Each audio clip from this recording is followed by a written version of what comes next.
मलिर गुलशन हदीद link road समंदरी बाबा जे मज़ार भरिसां हिकु तेज़ रफ़्तार मुसाफ़िर बस तेज़ रफ़्तारी सबबि पलटी थी पई, जंहिं जे नतीजे में बस में सवार हिकु औरत समेत 4 माण्हू फ़ौत थी विया आहिनि। फ़ौतियुनि में 25 साला कौसर ज़ाल सईद, 25 साला ग़ुलाम फरीद वल्द यासीन,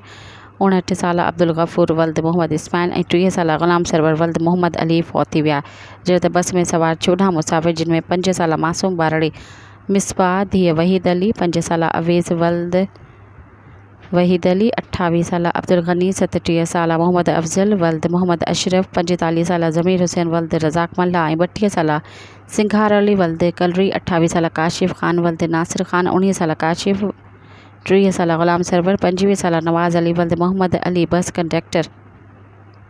सजाद वल्द मोहम्मद तारिक उमिरि 20 साल ज़ख़्मी थी पिया आहिनि। बस हादसे जो फ़ौतियुनि ऐं ज़ख़्मियुनि खे एम्बुलेंस ज़रिए जिना अस्पताल मुंतक़िल कयो वियो। सब्सक्राइब कयो अवामी न्यूज़ HD खे ऐं ताज़ा तरीन ख़बरुनि लाइ ॾिसंदा रहो अवामी न्यूज़ HD।